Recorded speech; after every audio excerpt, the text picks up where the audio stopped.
Good morning students, नव भारती परिवार में आपका स्वागत है। टॉपिक है हमारा भाषा का महत्व। भाषा के अर्थ के बारे में जाना और परिभाषाएं हमने देखी। विभिन्न विद्वानों ने जो इसकी परिभाषाएं दी थी, भारतीय विचारकों ने अलग दी थी और पाश्चात्य विचारकों ने उनकी अलग डेफिनेशन दी थी। आज हम पढ़ेंगे भाषा का महत्व कि जीवन में भाषा का क्या महत्व है। हम सब इस चीज से जानते हैं कि मनुष्य के लिए अपने विचारों को व्यक्त करना भाषा ही एकमात्र साधन होता है जिसके द्वारा वो अपने विचारों की अभिव्यक्ति करते हैं। हम विचारों का आदान प्रदान करते हैं। ये हम किसके माध्यम से करते हैं? भाषा के माध्यम से। हम ये कहते हैं कि मनुष्य अपने व्यक्तिगत जीवन को सुचारू रूप से चलाने के लिए भाषा की आवश्यकता रहती है कि किस तरीके से हमें जीवन चलाना है। बिना भाषा के जीवन को चलाना कठिन होता है, क्योंकि जब तक हम अपने विचारों को व्यक्त नहीं करेंगे, दूसरे के विचारों को जानेंगे नहीं, तब तक हमारा जीवन एक निरंतर या कहीं जीवन सही तरीके से सुचारू रूप से संपन्न नहीं, जो भी हमारे जीवन की क्रियाएं होती हैं सुचारू रूप से संपन्न नहीं हो सकती। सामाजिक जीवन के क्षेत्र में अगर हमें सफल बनना होता है मनुष्य को, तो उसके लिए मात्र किसकी आवश्यकता होती है? भाषा की। भाषा के बिना अगर भाषा के ज्ञान नहीं होता तो कहा जाता है कि मनुष्य का जीवन निरर्थक होता है। इसीलिए भाषा का हमारे जीवन में बहुत अधिक महत्व होता है। जिस तरीके से व्यक्ति रीढ़ की हड्डी अगर उसकी टूट जाती है तो वो बिना सहारे के खड़ा भी नहीं हो पाता, उसी तरीके से भाषा हमारे जीवन को चलाने के लिए या हमारे भाषा जीवन के लिए एक मेरुदंड है। जिस तरीके से मनुष्य की रीढ़ की हड्डी उसे खड़ा करती है बिना सहारे के, उसी तरीके से भाषा भी क्या है? हमारी मेरुदंड है। किसकी? व्यक्ति की, मनुष्य की मेरुदंड कहा जाता है इसे। ये मेरुदंड कहा जाता है कि इसके सहारे के बिना मनुष्य अपना जीवन सही तरीके से संपन्न नहीं कर सकता। बिना भाषा के मानव जीवन संभव नहीं हो पाता। उसके अभाव में वो ना तो परिवार वालों के साथ, ना ही सामाजिक और अपना जो पारस्परिक व्यवहार होता है उसे वो सफल नहीं बना पाता, क्योंकि जब इन सब चीजों में हमारे क्या होता है? विचारों का आदान प्रदान होता है। तो जब हमारे विचारों का आदान प्रदान ही नहीं होगा तो हमारा ये पारस्परिक जो जीवन है वो सफल नहीं बन पाता। अगर हमें उसे सफल बनाना है तो क्या होना चाहिए? भाषा का ज्ञान होना चाहिए। भाषा के लिए हम कहते हैं भाषा के ज्ञान के लिए हमें किसकी आवश्यकता होती है? भाषा के ज्ञान के लिए लिपि का होना, यानी कि वो किस लिपि में लिखी हुई है, किस भाषा में लिखा हुआ है। इसीलिए भाषा को अगर हमें शुद्ध पढ़ना लिखना उसे समझना है तो किसके द्वारा? लिपि के द्वारा। भाषा किसके द्वारा बनी हुई होती है? लिपि के द्वारा। हम हिंदी भाषा के लिए कहें तो हिंदी और संस्कृत भाषा की कौन सी लिपि है? देवनागरी लिपि। तो इसीलिए कहेंगे भाषा का जो ज्ञान है वो हमें इस लिपि के द्वारा, लिपि हमारे वरदान है एक तरीके से। मनुष्य अपने कार्य और समाज की उन्नति करते हैं किसके द्वारा? हमारी भाषा के द्वारा। जीवन व्यतीत करने के लिए हमें भाषा का ज्ञान होना अत्यंत आवश्यक होता है। जो हम ये देखते हैं कि क्योंकि मनुष्य क्या है? सामाजिक प्राणी है। सामाजिक प्राणी है तो वो उन सब लिपि का भी ज्ञाता होता है जिसके लिए वो भाषा बनाई जाती है। अब हम देखें, हम पशु पक्षी के लिए देखें कि क्या उन्हें किसी भाषा का ज्ञान होता है, किसी लिपि का ज्ञान होता है? नहीं। इसीलिए उनकी भाषा कौन सी हो गई है? सांकेतिक भाषा हो गई, यानी कि उसे हम किसके माध्यम से समझते हैं? संकेतों के माध्यम से। हम उन संकेतों के माध्यम से वो क्या कहना चाहते हैं, क्या अपने विचार प्रकट करना चाहते हैं, उस चीज के बारे में हम जानते हैं। इन जो हमारे जो तीनों लोक में शक्ति के लिए कहा जाता है, शक्ति जो हमारी भाषा है वो व्यक्ति की क्या है? शक्ति है। भाषा एक शक्ति है। भाषा क्या है? शक्ति है। जिस तरीके से बाण, क्योंकि शक्ति की भाषा क्या है हमारी? वाणी। हम कहते हैं ना, चाहे तो वाणी के तीर चलाओ, चाहे हाथ से तीर चलाओ, हमें जो शब्द कहने होते हैं ये हमारे एक वाणी। जिस तरीके से हमारे शस्त्र हमारे लिए हमारे युद्ध में हारने और जीतने हमारी शक्ति का साधन होता है, उसी तरीके से भाषा भी हमारी बोलने की शक्ति होती है, हमारी वाणी की शक्ति होती है। उसके द्वारा हम अपने बड़े से बड़े कार्य को संपन्न कर सकते हैं। इसीलिए ये भी हमारा एक जो भाषा है वो हमारी एक शक्ति का साधन कहलाता है। अब आगे हम देखते हैं कि जो एमर्सन हुए थे, एमर्सन ने कहा है भाषा के महत्व के लिए कि भाषा, जो भाषा है वो एक नगर है। भाषा को उन्होंने नाम दिया है नगर का, और जिसके निर्माण के लिए प्रत्येक मानव एक पत्थर लाया है। यानी कि क्या है ये? एमर्सन ने क्या कहा है? भाषा एक नगर है। भाषा को पूरे नगर का नाम दिया है उन्होंने, और नगर के निर्माण के लिए, और नगर के निर्माण के लिए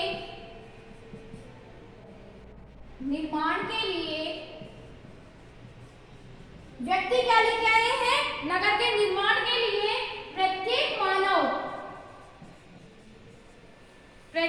मानव एक पत्थर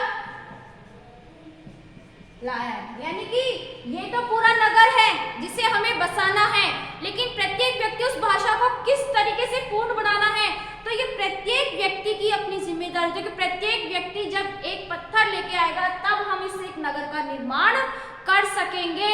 यानी देखो, भाषा को हमें उन्नति के शिखर पर ले जाने के लिए एक नगर को बसाने जितना हमें प्रयास करना होता है। जैसे कहा था कि ये एक नगर है जो हमारे मानव के जीवन, सामाजिक जीवन, राजनीतिक, साहित्य, संस्कृति, ये क्या होता है, इसके सभी महत्व पर वो प्रकाश डालता है, और इसके बिना क्या हमारा जीवन भी अधूरा रहता है। इसीलिए भाषा का इतना महत्व है। अब जो भाषा के महत्व है उनके बारे में हम पढ़ेंगे कि भाषा का महत्व क्या है। जिस तरीके से एमर्सन ने क्या बताया है, भाषा का महत्व, भाषा को नगर के समान बताया है कि जिस तरीके से नगर का निर्माण करते हैं। अब देखेंगे कि हमारे जो भाषा का महत्व है, सबसे पहले भाषा हमारी ज्ञान प्राप्ति का साधन है। भाषा ज्ञान प्राप्ति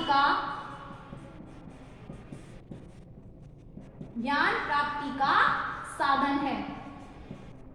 यानी कि जो भी मैंने शुरू में बताया कि ज्ञान हम किस में लेते हैं? भाषा में, यानी कि प्रत्येक भाषा का। तो वही चीज है कि अगर हम ज्ञान ले रहे हैं तो हम उस ज्ञान को लेने के पहले हम उसकी भाषा पर जाएंगे, क्योंकि अगर हमें हिंदी आती है, सामने वाला ज्ञान दे रहा है हमें इंग्लिश में, क्या हम उसे ऑब्जर्व कर, हम उसे एक्सेप्ट कर लेंगे? हमें समझ में आएगा? नहीं आएगा। तो वही चीज बताई गई कि ज्ञान अगर हम ले रहे हैं तो ज्ञान प्राप्ति का साधन होता है हमारी भाषा। यानी कि जिस भाषा में हम समझ सकते हैं, हम उसी भाषा में ज्ञान की प्राप्ति करते हैं। भाषा के माध्यम से हम क्या करते हैं? भाषा के माध्यम से ही एक पीढ़ी समस्त जो संचित ज्ञान होता है उसको विरासत के रूप में हम क्या करते हैं? दूसरी पीढ़ी को हस्तांतरित करते हैं। ज्ञान प्राप्ति यानी कि ज्ञान जिसका स्टोर किया है उसे हम क्या करते हैं? उसी लैंग्वेज में आगे फॉरवर्ड करते हैं, उसको हस्तांतरित कर देते हैं। तो ज्ञान प्राप्ति का एक साधन माना गया है भाषा को, जिसके द्वारा भाषा के माध्यम से हम हमारे प्राचीन, नवीन, हमारे खुद की आत्मा की पहचान, इन सब चीजों के बारे में हम ज्ञान प्राप्त करते हैं, जिस चीज का हमें ज्ञान लेना होता है। तो ये हमारी ज्ञान प्राप्ति का एक साधन माना जाता है भाषा, जिसके द्वारा हम समस्त जो हमारी आवश्यकता होती है, आवश्यकता से संबंधित हम ज्ञान प्राप्त करते हैं। फिर आता है हमारा भाषा ज्ञान प्राप्ति के साधन के साथ साथ भाषा हमारे विचार विनिमय का सर्वोच्च साधन है। विचार यानी कि विचारों का आदान प्रदान, विचार विनिमय का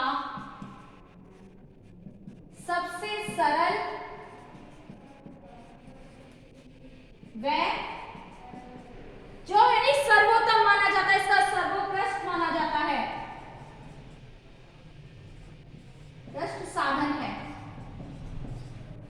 यानी कि सरल भी है और सबसे उत्कृष्ट भी है। विचार विनिमय, हमारे विचारों का आदान प्रदान। ईश्वर की जो सबसे बड़ी जो कलाकृति, सर्वोच्च कलाकृति कौन है? मनुष्य।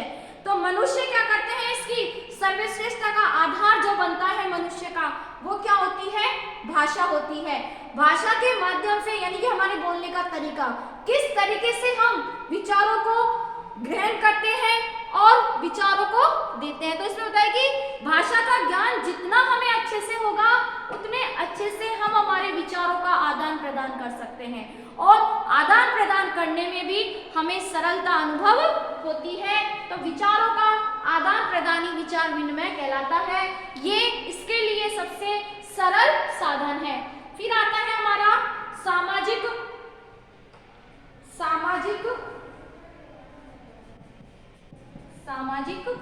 राष्ट्रीय, सामाजिक राष्ट्रीय एवं अंतरराष्ट्रीय एकता में, अंतरराष्ट्रीय एकता में महत्व किसका होता है? भाषा का। यानी कि सबसे पहले व्यक्ति जब अपना विचार विनिमय करता है, अपने विचारों का आदान प्रदान करता है, परिवार से जुड़ते हुए वो किससे जुड़ता है? समाज से। और समाज के बाद में जुड़ता है वो राष्ट्र से, राष्ट्र से जुड़ता है वो अंतर्राष्ट्रीय। तो कहते हैं कि ये हमारे राष्ट्र, सामाजिक, राष्ट्रीय और अंतर्राष्ट्रीय एकता, यानी कि सद्भावना, जैसे हम कहते हैं विश्व, हमें एकता के सूत्र में बांध कर रखता है। कौन? हमारी भाषा। हम नहीं देखते कि हमारी जो भाषाएं होती हैं, हम अपनी भाषा को इतना अधिक महत्व नहीं, हमें एक दूसरे से जोड़कर रखती हैं। एक भारतीय नागरिक अगर विदेश में जाता है और वो विदेश में उस भारतीय, दूसरे भारतीय नागरिक से मिलता है और अपनी भाषा में जब बोलते हैं, तो ये क्या हुआ? उनका अपने राष्ट्र के, अपने देश के प्रति अपना प्रेम, यानी कि उन्हें वो भाषा एक दूसरे से जोड़ रही है। वो एकता का परिचायक होता है, एक सूचक होता है। तो उसके कहते हैं सामाजिक, राष्ट्रीय और अंतर्राष्ट्रीय एकता में क्या करती है? ये महत्वशील है, हमें जोड़े रखती है। प्रत्येक समाज में एकता स्थापित करने के लिए, एक सूत्र में बांधे रखने के लिए हम क्या करते हैं? अगर राष्ट्र में, तो हम राष्ट्रीय भाषा, जो हमारी राष्ट्रभाषा है, राष्ट्रभाषा को एकता के सूत्र में हमें बांधकर रखती है, ताकि हमारी जो राष्ट्र की एकता है वो टूटे ना। इसीलिए इसमें हमारी जो भाषा है वो हमारी अहम भूमिका निभाती है, एक दूसरे से जोड़े रखने के लिए। जिस तरीके से माला में मोती पिरोकर रखते हैं, मोती पिरोता, अगर वो मोती हम निकाल दें तो क्या होगी? वो माला टूट जाएगी। उसी तरीके से हमारी भाषा होती है, जो हमें एक दूसरे से जोड़कर रखती है, वही हमारी माला का मोती होता है, हमारी भाषा उनका। तो जो हमारे देश को जोड़े, हमारी एकता, हमारे कहते हैं ना, हमारे किस तरीके से हम भारत में एक विश्व कुटुंबकम की भावना रखते हैं, तो उसमें एक जो हमारा गुण, वो हमारी भाषा भी आती है। हम पढ़ते हैं जब, तो वो भाषा क्यों है? क्योंकि भाषा हमें एक दूसरे से जोड़ने का कार्य करती है। फिर आता है हमारा सामाजिक जीवन में, सामाजिक जीवन में, सामाजिक जीवन में जीवन प्रगति के लिए, प्रगति के लिए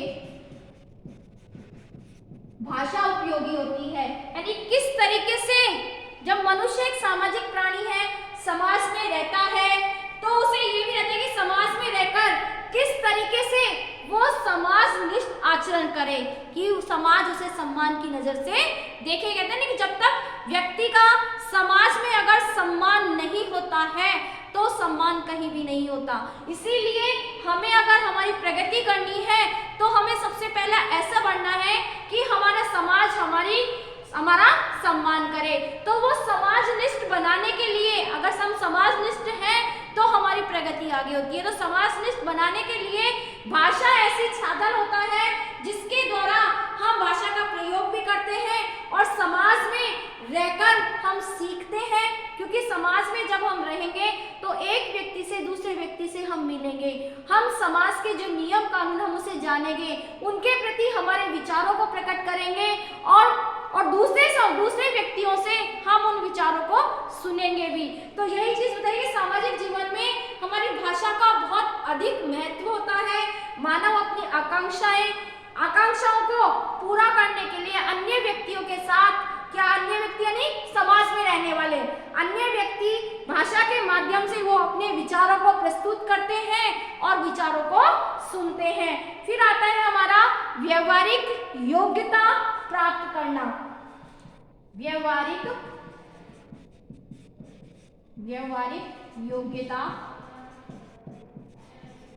प्रदान करना। व्यवहारिक योग्यता यानी व्यक्ति भाषा के माध्यम से व्यवहार कुशलता सीखता है, यानी कि किस तरीके से हमें दूसरों के साथ व्यवहार करना है। कहते हैं कि हमारा जब भाषा को हम किस तरीके से, भाषा प्रभावशाली कब बनेगी, जब हम उस चीज का ज्ञान लेंगे, हम खुद व्यवहारिक बनेंगे, एक दूसरे से किस तरीके से आदर सम्मान से, क्योंकि यही भाषा हमें सिखाती है कि हम दूसरों से किस तरीके से सम्मान से बात करें, क्योंकि भाषा हमारे व्यक्तित्व की पहचान होती है। तो इसके भाषा के लिए कहा जाता है कि व्यवहार कुशल बनाने के लिए भाषा का सबसे महत्वपूर्ण स्थान होता है। हमें किस तरीके से सुनना, बोलना, ये सब कुछ हमारी भाषा का एक अहम हिस्सा होती है। ये हमारे बोलना, लिखना, पढ़ना, जो हमारे कौशल होते हैं, इन कौशलों का विकास किसके माध्यम से होता है? भाषा के माध्यम से हमारा इनका विकास होता है। इस प्रकार हम इनका सरलता पूर्वक प्रयोग करके उन श्रेष्ठ शब्दों का प्रयोग करना सीखते हैं और उनमें दक्षता प्राप्त करते हैं, तभी हम एक व्यवहारिक योग्यता प्राप्त कर सकते हैं। किस तरीके से हमें उसे आगे बढ़ाना होता है। भाषा में एक चीज कि भाषा मानव शक्ति है, ये मैंने पहले भी बताई थी कि भाषा क्या है? शक्ति है। तो भाषा के लिए कहा गया है कि मानव की शक्ति यानी कि मनुष्य की शक्ति है और मानव की भक्ति और विचार की शक्ति, ये इसके लिए कहा गया कि मानव की जो हम भक्ति, ईश्वर की जिस तरह से हम भक्ति करते हैं और जब भक्ति करने के बाद क्या प्राप्त होता है? वरदान जो प्राप्त होता है वो किस रूप में होता है? शक्ति के रूप में। इसीलिए वही चीज कही गई है कि भाषा का ज्ञान लेना भी मनुष्य के लिए एक भक्ति होती है कि किस तरीके से वो भाषा का ज्ञान लेता है। बोलना, लिखना, पढ़ना, सीखना एक हमारी भक्ति होती है जिसका हम ज्ञान प्राप्त करते हैं और फिर वो हमारी विचारों की शक्ति बनकर वो बाहर निकलती है। यानी कि पहले हमने भक्ति की, भक्ति करने के बाद वरदान क्या लिया? हमने हमारे विचारों के द्वारा हम हमारी शक्ति बाहर निकालते हैं। किस तरीके से हमें सही समय पर किस तरीके से हम अपने शब्दों का प्रयोग करते हैं, किस तरीके से हमें उन्हें प्रयोग में लाना चाहिए, कहाँ हमें कैसे बोलना चाहिए, ये सब हम किसके माध्यम से सीखते हैं? भाषा के माध्यम से। और लास्ट है हमारा कि शिक्षा के क्षेत्र में भाषा का महत्व। शिक्षा के क्षेत्र में